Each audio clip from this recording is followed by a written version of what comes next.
Let's get to our first discussion of the day now. In 2019, Nigeria closed its land borders over the proliferation of illegal importation of drugs and small arms and agricultural products, especially rice, into the country from neighboring West African countries. The federal government said it aimed to boost local rice production by stopping smugglers from saturating Nigerian markets with the already banned foreign rice. Recently, President Buhari approved the reopening of 4 more land borders: Idiroko border in Ogun State, Jibiya in Katsina, Kamba in Kebbi, and Ikom in Cross River State. Earlier in 2020, the president ordered the reopening of borders in Seme in Lagos, Ilela in Sokoto, Megatari in Jigawa, and Mfom in Cross River. But did shutting the border achieve the set goals? Now, these are the questions in the minds of Nigerians. And joining me to discuss this is social commentator and the president, Directors Guild of Nigeria, Victor Okai. It's nice to have you join me. A pleasure. Good morning. Good morning. Great. Now, Nigerians have been debating. In fact, they've been involved in a debate. If you go on Twitter, you see lots of debate, comments from here and there, whether there was justification for the closure of the border or we utilized the period of the closure, very well. All that is there in the minds of and in the opinion of people. But I know you've been following this development. Did we really meet the objective of the closure of border? Quite frankly, well, let me not just make a sweeping statement, but to a very large extent, I do not think so, and I'll tell you why. Any closure of border is at our detriment. We are the biggest market. You might say, yes, they might be able to come into this market, but for us, the rest of West Africa is an open market for us. There are several protocols that we're signed to at the ECOWAS level, and not forgetting the African Continental Free Trade Agreement, that we should be able to take maximum advantage of. When you close your border, I mean, before you close your border, there are other ways of closing border. If you're talking about goods and services, and you want to grow a local economy, that's why you have tariffs, for instance. That's why you can ban import of certain goods. Of course, people will smuggle. But what it means is, if they bring in big, they have the potential of losing big. Okay? And so, put the right man, I'm not implying anything by this, but just be on the neck of whoever is in charge of your custom, of the custom department of services or whatever, and if they do their job well, then there's no need for you to be closing border. At the end of the day, we suffer. Look at the cost of airfare today. I mean, it's even cheaper to travel to probably some countries, outside Africa than to travel to a neighboring country here. So, and I'll give you a small example. Okay, maybe Ghana may not be that much, but in the past, Ghana and Abuja were almost at par in terms of cost of travel. Now it is something else, So I think that when you ban, especially for so long, it just means you are bereft of ideas of how to deal with these issues. There may be some that may argue, and for me, this is just government pumping out statistics. They are unverifiable. I don't see any data that they have to prove that the ban has necessarily made improved the issue of rights, whether it was as a result of the ban or something else. Okay. But more importantly, see, we keep talking about customs, and we're forgetting that the border is not just a custom affair. It is also about immigration. Okay? Now, when you look at security in the country, the security situation in the country today, is it any better? The answer is an obvious no. And let us buy the argument of government that the people who are causing these things are not Nigerians, that the bandits are from outside Nigeria. So whose fault is it? Why would you have an immigration service, for instance? How did these people come in? Where did they come from? I mean, if you have closed borders, what it simply means is, quite frankly, closing the borders should have even strengthened our customs and immigration to block all the other illegal routes. Because it now means that you have more men available to police the illegal border routes. Because and they know them. They know where all these things are. But they talk about the fact that we have so many illegal routes into this country, and it'll be difficult and so challenging to man all of them. So the point there is that closing the border, the former borders that we have, yes. What difference would it really make when you don't have people manning the illegal routes? But you see, when you close a border like Seme, for instance, yes, that's official. It means no one can come through that place. What does that do for you? Doesn't it free you up to be able to man the illegal routes? Ideally. I mean, that's, you know, it's a no-brainer. That's what it should do. Yeah, that's what it should ideally do. But the point there is that if you close a border and it is expected that nobody goes out and nobody comes in, there also has to be someone manning it to be sure that there's an eye being kept. You no longer need as many people. Okay. Because it's official. Cars can't come in. People can't come in. So it's official. If you used to have 100 people there, with maybe 5, 10, you can do the job because it's official. And redeploy the others to somewhere else. Exactly. But that wasn't done. Smuggling increased, quite frankly, because you go to the market today, the rice we're talking about. We still see a lot of I mean, even supermarkets, you know, you see them all over the place. So what have we achieved? What we've simply done is cut our nose to spite our face. This rice thing, in fact, let's talk about this rice thing. Let's talk about this rice thing. And the point there is that I was discussing with an analyst sometime. He said, this emphasis, so much emphasis on rice, when as much as we know that, you know, the Nigerian terrain is good for rice, but there are other things that grows in Nigeria. We have comparative advantage in other places than rice. Why do we lay so much emphasis on the issue of rice instead of something like maybe cassava and yams and other things that grow naturally with us? Now, let me draw from my background and training. Whatever you talk about all the time, stays in the mind of people.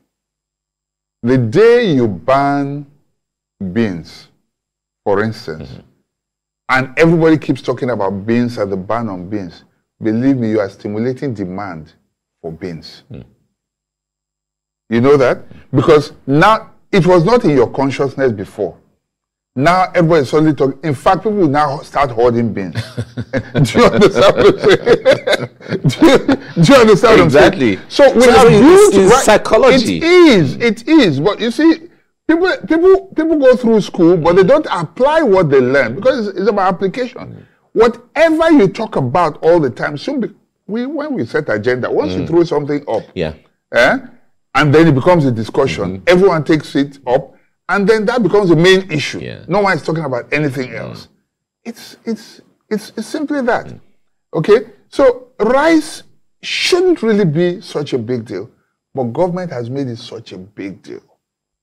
So if you say you ban rice, just like petroleum. Exactly. Exactly. If you ban Gari today, it will automatically it will become an elite. If there's a word like elite food, that's what it will become suddenly.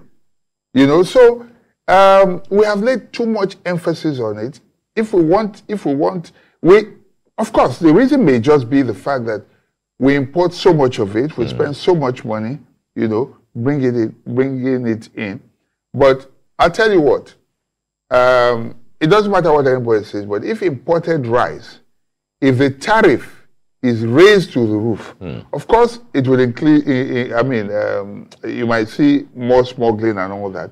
But if the price is so high compared to local rice, The argument may be that even the local rice, we don't produce enough, so it might also be high. No problem. But what it simply means is that the local producer will now be more motivated. More people will now be motivated to go into rice production. Yeah, but that was the idea. That was what government told Nigerians, that we're going to close this border so that local capacity can be developed for local farmers, you know, who are into rice and production. And then they brought the anchor borrower. Exactly. So we had all of those. So the point there is, even in the markets, you go there, you're looking for Nigerian rice. All right, you might see 1 or 2 bags here and there, but then that's all. Every other, the whole Can I ask you this? When was the last time you saw lake rice? I've never seen one. No, I think the issue of the idea of lake rice was a beautiful idea. Very good one. Great one. Yeah. And I remember, you know, buying 1 or 2 at different times. But then after that time, I guess that was all. I never saw any. It's not but I think the demand was so high. But that, you see, if government is sincere, we subsidize petroleum. This subsidy. Stomach subsidy. Yes. Quite frankly, we have talked about stomach infrastructure. Victor, you are bringing a new one. Remember, we have stomach infrastructure before, during elections that time. Stomach subsidy. Stomach subsidy. Okay, all right. The Americans do it. They subsidize their farmers and agriculture. There's nothing that says that if the farmer produces his rice at, let's say, 5, maybe 10 naira, let me put it that way. He produces rice at 10 naira. The government cannot buy it at that 10 naira and stock it and probably sell it at 8 naira. Encourage the farmer.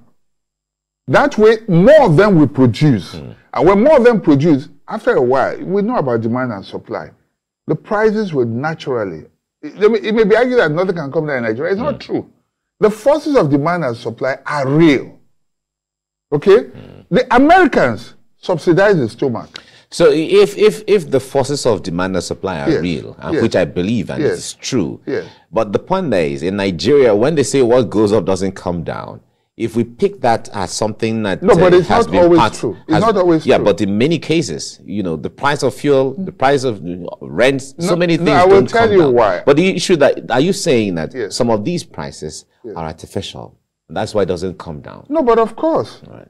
When I say the forces of demand and supply are real, it truly is real. GSM, how much was it in the beginning? Oh, yeah. Didn't it come down? Oh, yes. And what forced it down? SIM cards. Exactly. Everything, SIM card, even tariff and all that. Competition. Yeah. So the forces of demand and supply are real. And government can stimulate it. I don't know about the economists we have there, whether they're just people that, you know, or whether the leaders are not listening or they simply don't care. But if we apply it, it will work. The Americans don't joke with their farmers. They don't joke with the agricultural produce. And then you want to ask yourself, what about, you know, storage? You know, what are we doing? There's so much wastage. The silos, exactly. We have so much wastage. Okay? If we begin to situate the value chain for the various agricultural products in their areas, where these things are coming from. For instance, I give you from Benue, for instance, from the farm to the nearest city, I'm not even talking about coming to Lagos, you lose between 40 to 60%. By the time it's coming to Lagos, almost 80%.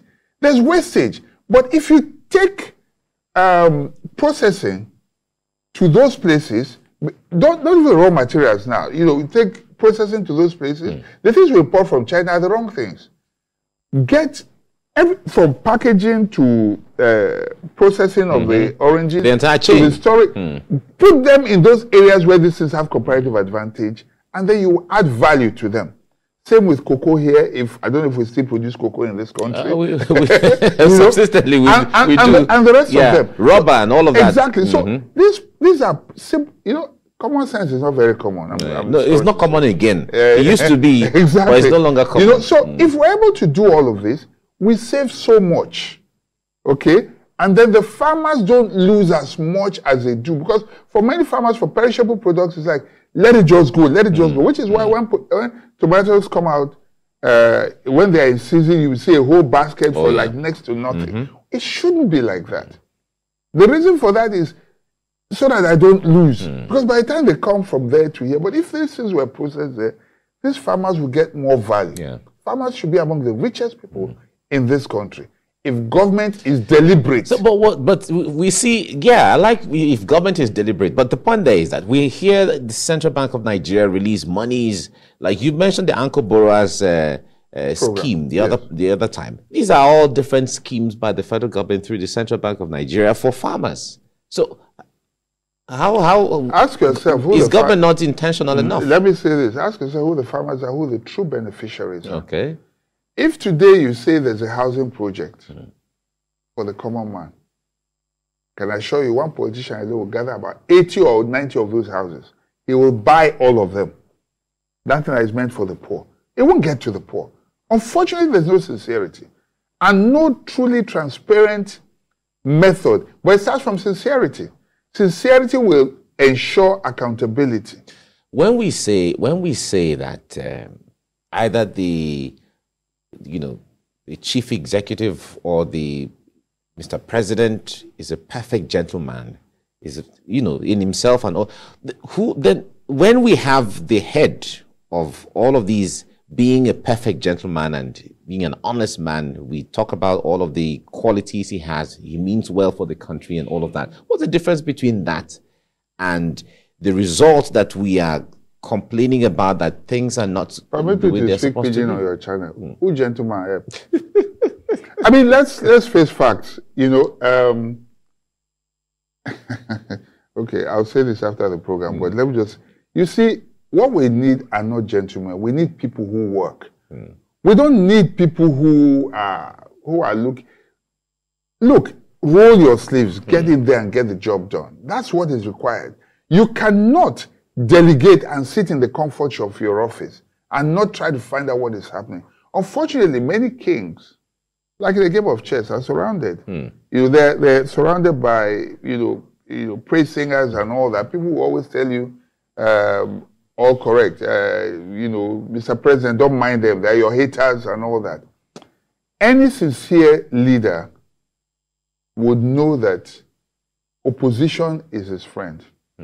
That the critical media or opposition will help to balance things and help him hear the truth. Because the people around you will never tell you what you want to hear. Unfortunately, many of the politicians themselves are not even, they want to hear only their praise. So maybe it starts from the kind of leaders that we have. Now, if you say that, I mean, they read papers every day. I'm sure they listen to people like you and I, on television and on radio and all that. If you hear something, try and get to the root of it. Find out.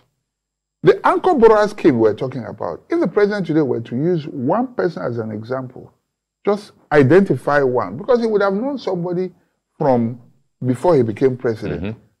You don't need to let anybody know, but find a way to monitor how is that person faring in the scheme of things.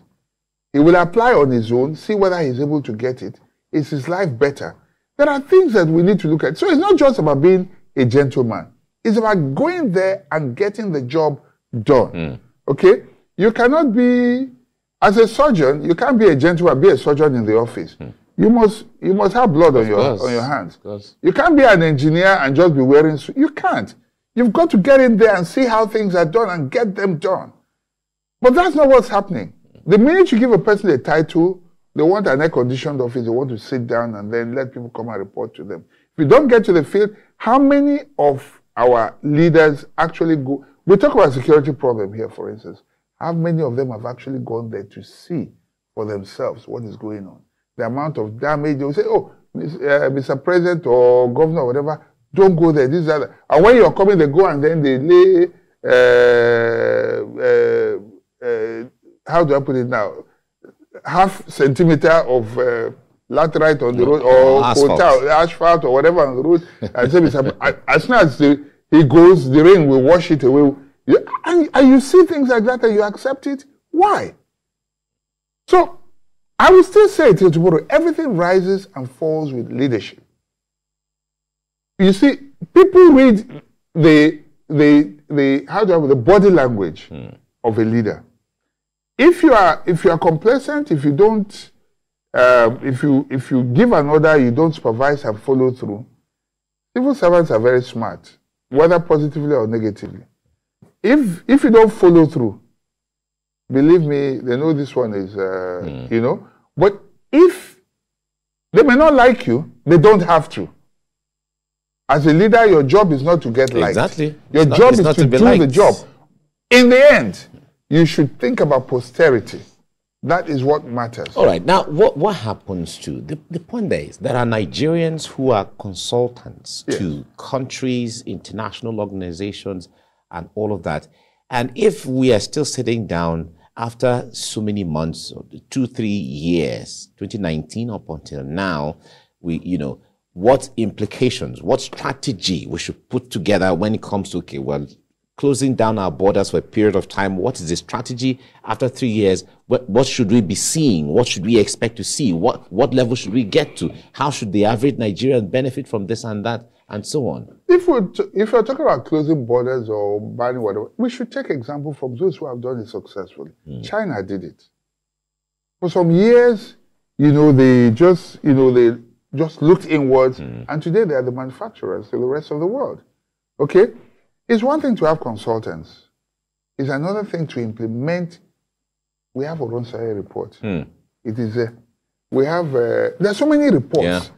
These are just kicking dust, gathering dust wherever they are. Do we have leaders who read?